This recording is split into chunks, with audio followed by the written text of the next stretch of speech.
Hey hey, bonjour et bonsoir. D'abord c'est parti si vous allez. Donc tu as libanda bi monika tu na parc. Tu obeta mona matour, tu le week-end. Bakoza na ndako te faut bimboza mo pepe pour na cerveau na bango et puis pour na biso mo pe ba parents. Et c'est na fo moi libanda mo pepe mukia malili, et ça va bien pour monika mboka on des alliés. Donc on a pembe likolo pembe na C et si ko komate likolo ekuya. Donc poto yango donc etaka na poto yango so ye biso akotoye na poto ça il faut osala effort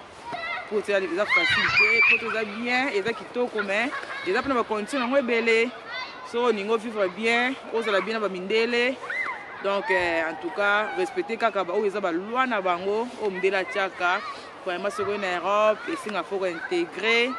intégration, il faut qu'il y ait l'école, il faut qu'il y ait la langue, il cours, tout ça, pour faciliter, pour nous musala, pour ça, pour avoir des communications dans musala, ça qu'on ait la langue, ça passe. Et mon ami sur l'Europe, mon aya la ligne pongi, banda ya la ligne ikado, ya la ligne kaka. Et mon amali wa qui a fini qui n'est drame, kami na mali taka, de mon neige, la neige qui t'a vraiment carte de neige, donc moi été. Mon aya la ligne pongi, mais na tawana. Et ça, on dit comment quelque part, à ce qu'il y a un moyen qu'en sa sortir, l'objet quand même, quand même bien na vie et tout ça. Alors ça, les fois dans ma lili, à mon année ma lilité, ma lili mutumota kokarango, mutumota zake, on a ngamba na kokamalite, ma lili to supporta ngo kaka. Même à table ba kolombo ka supporta ka ma lili.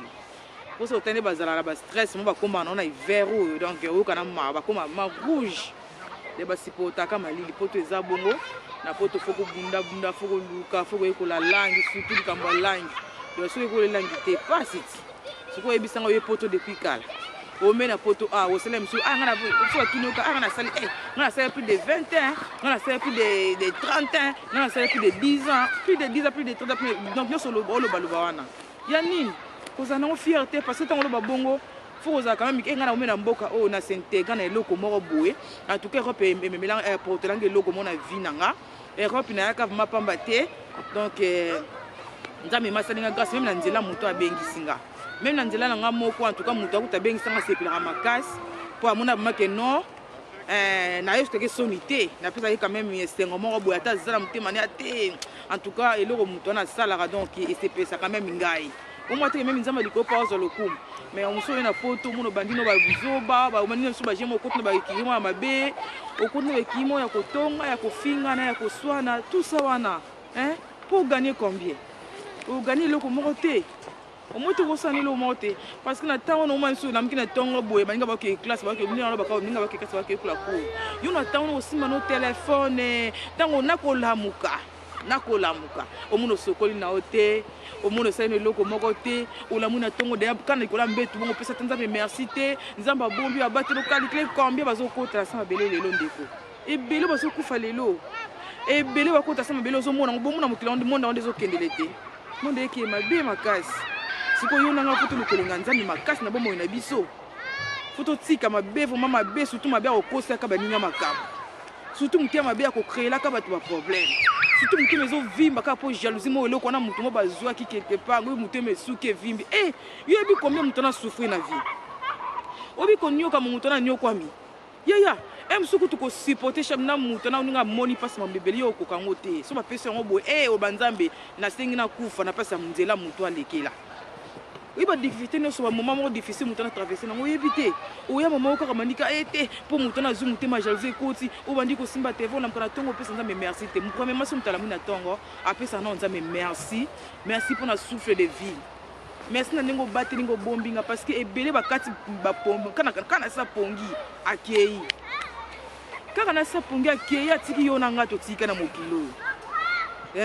siko isu mona boso mona lokaba vantile bato bakufa bono ba vantile non sinza bazobati ayo na nga ezaka pona mawana ye ezaka pona mawane ezaka pona mawane pona bombingo ne ngaso bomba biso mibale yesinga so foto yeba ko tambola tele sika no hotel ikolo tele sika no hotel ikolo polo bilobi na ngai ezala ndenge ni tele sika no hotel ikolo ndeko ola mkana tongo opesa na merci te o brosser te o sokolite yo wana simbi téléphone tout téléphone fixe na poto ezali kambo aussi mit obika na fin du mois to foutra déjà mbongo mobile na foutra déjà mbongo aussi ba téléphone fixe obanino ko loba ka obenga na téléphone omoni kutu ngani kuna te asali kutu boye omoni kutu mbali nete omoni kutu mwasi na ite omoni kutu asali kutu ko boye donc critique kaka ozone loko moko te ya bana mutile bana ti lelo otonga kaka imo sala kaka sala kaka examen de conscience yo moko bana wana otonga bana mutile bana ti lelo efuta na ni lelo te na mukana tona zana mbaye na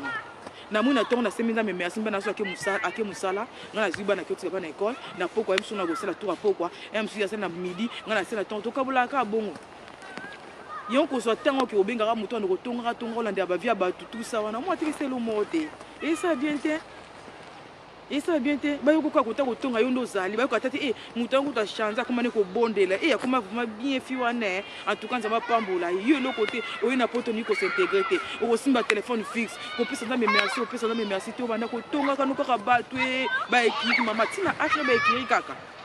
o mo mukilonde ekine mabete tina ache no yo ma ekiri kaka. En tout cas, vraiment, donc, on a dit qu'on a vraiment muki angwana, on a repris sa conseil au cabana batu lelo, comme on a vu à lelo, supposant un piste, au moins pour nous partager, on va partager cacao, bisous au cas sinon nous pété, tout le monde va défendre bisous mais tout ça là quand même fort. Il y a autant pour c'est le principe na yemo nzambi. Donc tout le monde c'est un kubanga nzambi tout ça le fort, voilà tout va parfait, tout le peut mututer, tu vas prendre des règles, tout ça na ba belé peu, tout ça on peut mabé mais tout ça là quand même fort. Il y a autant c'est non logique na yemo pour les smasia. Donc il y a on a partager na bino. Boza malam, bye bye. Il y a bisous, gros bisous, bye bye.